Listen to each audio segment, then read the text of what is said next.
কাউনিয়ায় বাসের ধাক্কায় অটোচালক নিহত, ২.৫ ঘণ্টা মহাসড়ক অবরোধ।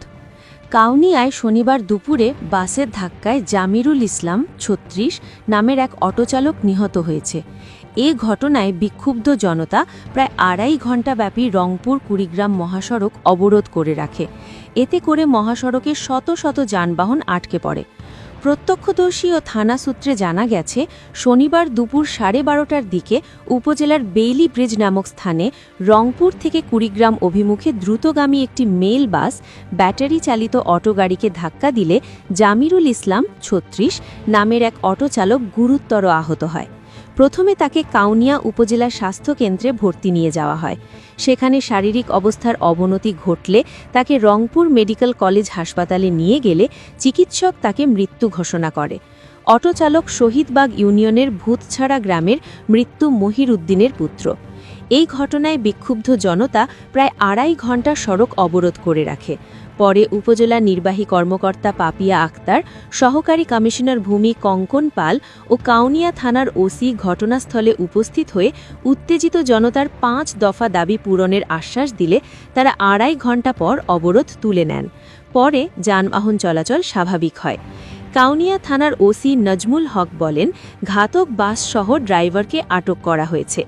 এ ব্যাপারে সড়ক দুর্ঘটনা আইনে মামলা দায়ের করা হয়েছে।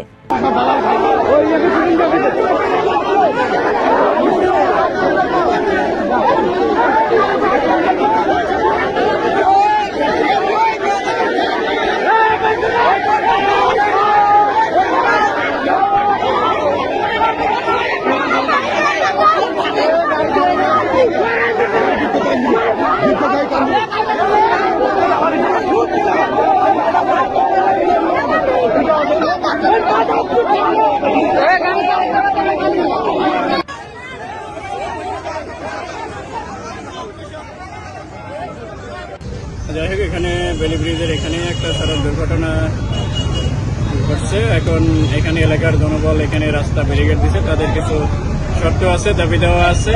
এখানে আমি এসেছি ওসি খানসামা এবং উপজেলা নির্বাহী অফিসার এবং উপজেলা সহকারী কমিশনার ভূমি, সবাই আমরা আসছি। সবার সাথে কথা বলছি। তারা যে দাবি দেওয়াগুলো দিয়েছে সেগুলো আমরা বিবেচনা করব এবং তাদের দাবি দেওয়া পূরণ করার প্রতিশ্রুতি আমরা দিয়েছি। ইনশাল্লাহ খুব দ্রুত সম্ভব এগুলো আমরা পূরণ করব। মানে কতক্ষণ পর্যন্ত সড়ক অবরোধ ছিল? প্রায় 1 ঘণ্টার অধিক সময় সড়ক অবরোধ। এখন যান চলাচল স্বাভাবিক আছে, আইন শৃঙ্খলা পরিস্থিতি স্বাভাবিক। ধন্যবাদ।